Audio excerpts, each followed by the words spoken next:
মাননীয় প্রধানমন্ত্রী, আপনার বড় ধরনের ক্ষতি হবে যদি এটি আপনি করেন। আমি যতটুকু শুনতে পাচ্ছি, দেখতে পাচ্ছি যে গত ২-৩ দিন যাবৎ যারা বিদেশ থেকে ইন্টারনেটের মাধ্যমে বিভিন্ন কন্টেন্ট ক্রিয়েটিং এর মাধ্যমে, অনেকে এটাকে কন্টেন্ট ক্রিয়েটর হিসেবে অনেক হালকাভাবে নিতে চায়, কিন্তু বাংলাদেশের না, আমি বলবো সারা বিশ্বে এই অনলাইন আউটসোর্সিং এর মাধ্যমে যে ইনকাম করা হয়, এটির মতো পবিত্র ইনকাম আর কোনো কিছু হতে পারে না। আমাদের বাংলাদেশের জন্য যেখানে বেকারত্বের হার সর্বোচ্চ পর্যায়ে, সেখানে যেভাবে বেকাররা অনলাইনের মাধ্যমে বিদেশি অর্থ বাংলাদেশে আনে, এই ধরনের ইনকামের উপরে ট্যাক্স বসানো হলো সম্পূর্ণ একটা মানুষের গলায় ছুরি দিয়ে টাকা নেওয়া। এটি একদম ভুল একটি সিদ্ধান্ত। মাননীয় প্রধানমন্ত্রী, আপনার চারপাশে যারা রয়েছে, আমি জানি না তারা কতটুকু কন্টেন্ট ক্রিয়েটিং এর ব্যাপারে, কন্টেন্ট ক্রিয়েটরদের সম্পর্কে তাদের ধারণা আছে। আমার যথেষ্ট সন্দেহ রয়েছে, কারণ আপনার চারপাশে যারা রয়েছে তারা অনলাইনে কখনোই সেরকম কোনো অ্যাক্টিভিটি গত অনেক বছরে আমি অন্তত পক্ষে দেখিনি। দুঃখ প্রকাশ করছি, বলতে গেলে বলতে হয় যে অনলাইনে যারা গত 15 বছর আপনার দলের জন্য এবং সাবেক প্রধানমন্ত্রী শেখ হাসিনার বিরুদ্ধে বিভিন্ন আঙ্গিকের কন্টেন্ট ক্রিয়েট করেছে, এবং এই দেশের যারা বেকার ছিল, আপনার দল যারা করেছে, তারা দীর্ঘদিন এই কন্টেন্ট ক্রিয়েটিং এর মাধ্যমেই কিন্তু তাদের জীবিকা নির্বাহ করেছে। না হলে তারা কোথায় থাকতো? এটি সম্পর্কে আপনার আশপাশে যারা রয়েছে, আপনাকে যারা পরামর্শ দিচ্ছে যে 7.5% কন্টেন্ট ক্রিয়েটরদের এই আপনার রেমিটেন্সের উপরে কর বসানোর জন্য, তারা হয়তো জানে না যে কত কষ্টের মধ্যেও কোনো রকম এই কন্টেন্ট ক্রিয়েটররা আপনার বিদেশি আর্নিং এর উপরে নির্ভর করে চলেছে। এরপর বর্তমানে যারা বাংলাদেশের ন্যূনতম কোনো ধরনের কন্ট্রিবিউশন ছাড়া, লোকাল কোনো ধরনের কন্ট্রিবিউশন ছাড়া, সরকারের কোনো ধরনের কন্ট্রিবিউশন ছাড়া সরাসরি বিদেশের ডলার ইনকাম করে, ইউরো ইনকাম করে, এবং বিদেশি বিভিন্ন ধরনের দেশ থেকে আপনার অর্থ উপার্জন করে বাংলাদেশের বৃহৎ অর্থনীতিকে একটু যোগান দিয়ে কোন রকম সরকারকে সহযোগিতা করছে, এই সম্পর্কে আপনার চারপাশে যারা রয়েছে, যারা পরামর্শ দিয়েছে 7.5% কর বসানোর জন্য, তাদের কোনো ধারণা নেই। আনফর্চুনেটলি, দুর্ভাগ্যজনকভাবে সত্য যে যারা আসলে অনলাইন বলুন বা ইন্টারনেট বলুন বা আপনার এই জাতীয় সার্ভিসগুলি নিয়ে যারা ডিল করে, তারা এই সার্ভিসগুলি সম্পর্কে সম্যক ধারণা নাই বললেই চলে।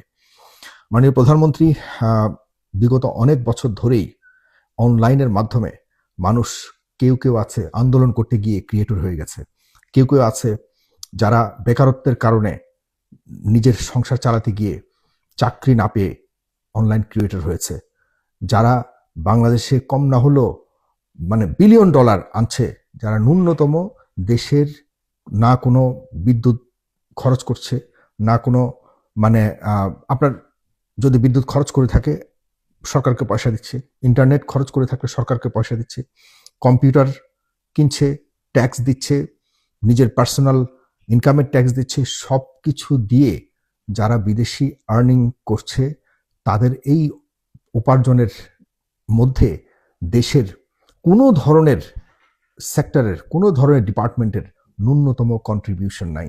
এই অর্জন কন্টেন্ট ক্রিয়েটরদের আর্নিংটা, উপার্জনটা সম্পূর্ণ একদম পবিত্র একটি ইনকাম, যেটি আমাদের দেশের অর্থনীতিকে ভয়ঙ্করভাবে যোগান দিচ্ছে, সাপোর্ট দিচ্ছে। সুতরাং এই অর্জনের উপরে কর বসানো নিজের পায়ে নিজে কুড়াল মারার মতো একটি বিষয়। আপনার মাথায় রাখতে হবে, এই যারা আজকে কন্টেন্ট ক্রিয়েট করছে, তারাও একসময় দেশের পক্ষে কাজ করেছে।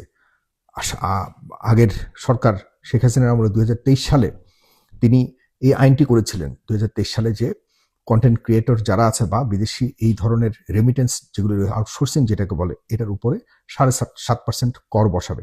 কিন্তু তারা বাস্তবায়ন করেনি, তারা অ্যাপ্লাই করেনি, কারণ তাদের মধ্যেও একটা ধারণা ছিল যে এটি যদি অ্যাপ্লাই করতে যায় তাহলে নিজেদের বড় ধরনের ক্ষতি হতে পারে। আইন করেছে ঠিকই, কিন্তু অ্যাপ্লাই করেনি। আপনার বর্তমান সরকার এখন এই অ্যাপ্লাই করার কারণে গত কয়েকদিন যাবৎ আমি অনেকগুলি ভিডিও দেখেছি যে এত কষ্ট করে কন্টেন্ট ক্রিয়েটররা বিভিন্ন ধরনের বিদেশি মুদ্রা উপার্জন করে বাংলাদেশে আনবার চেষ্টা করছে, সেটি সরাসরি বাংলাদেশি মুদ্রায় আপনার বাংলাদেশ ব্যাংকে জমা হচ্ছে, আমাদের বিদেশি রেমিটেন্সে জমা হচ্ছে।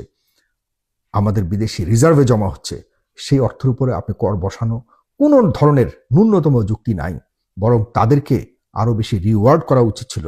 যারা বেশি টাকা আনতে পারবে তাদেরকে আপনি আরো বেশি প্রণোদনা দেওয়া উচিত ছিল। যেমন প্রবাসীরা টাকা পাঠায়, তাদের উপর তো কর বসান না, তাদেরকে বরং 2,500 টাকা করে পার লাখে দিচ্ছেন। এই টাকা আর এই টাকার থেকেও ওই টাকা আরো বেশি ফ্রেশ। আমি বলবো ডেফিনেটলি আমাদের প্রবাসী ভাইরা যেগুলি পাঠায় এর মতো পবিত্র অর্জন তার কিছু হতে পারে না। কিন্তু প্রবাসীরা তো বিদেশে তাও খরচ টরচ করে এরপর আমরা যারা প্রবাসে থাকি আমরা দেশে পাঠাই। কিন্তু যেগুলি রেমিটেন্স আপনার এই আউটসোর্সিং এর মাধ্যমে আসে, এগুলো সরাসরি কোনো বিদেশে খরচ হয় না। যা ইনকাম করে সরাসরি বাংলাদেশের আমাদের যে কেন্দ্রীয় ব্যাংকের অ্যাকাউন্টে হিট করে, সরাসরি বাংলাদেশে জমা হয়। এই টাকার উপর কোনো কর বসানো হলো মানে মরার উপরে খাড়া হিট করা। প্লিজ আপনি দয়া করে এই সিদ্ধান্তকে যত দ্রুত সম্ভব এটিকে সরিয়ে ফেলুন, রিমুভ করুন। যত দ্রুত করবেন ততই আপনার জন্য, আপনার দলের জন্য, আপনার সরকারের জন্য মঙ্গল হবে। যারা এই বুদ্ধি দিয়েছে তাদেরকে বলবো সাবধান হন। বর্তমান সরকার বা জনাব তারেক রহমান অনেক চেষ্টা করছে মানুষের মনে বসার জন্য, কিন্তু আপনি যাদেরকে বা আপনারা যাদের উপর কর বসাতে চাচ্ছেন তারা কিন্তু অনলাইনে অনেকেই আছে, লক্ষ লক্ষ মিলিয়ন মানুষের প্রতিনিধিত্ব করে বা মিলিয়ন মানুষরা কিন্তু এদেরকে ফলো করে। এদেরকে শত্রু বানাবেন তাহলে নিজের পায়ে নিজে কুড়াল মারার সামিল হবে। আমার পরামর্শ কতটুকু আপনি নেবেন জানি না, তবে এই ধরনের যারা কোনো বিষয়ে যাদের কোনো জ্ঞান নাই, যারা এর মানে আফটার ম্যাথ বা কনসিকুয়েন্স সম্পর্কে যাদের কোনো ধারণা নাই, তাদের কাছ থেকে অন্তত পক্ষে এই ধরনের পরামর্শ নিয়ে অ্যাপ্লাই করবেন না জনগণের উপরে। আপনারা, আমি মনে করি যে এই বিষয়টি নিয়ে আবারও রিভিউ করবেন এবং কন্টেন্ট ক্রিয়েটর যারা রয়েছে তাদের পাশে দাঁড়াবেন। বরং আরো কিভাবে আন্তর্জাতিকভাবে আমাদের ভারতে কিন্তু অনেক মানে কন্টেন্ট ক্রিয়েট করে আমার কাছে মনে হয় পৃথিবীর সবচেয়ে বেশি আর্নিং হয় ভারতে।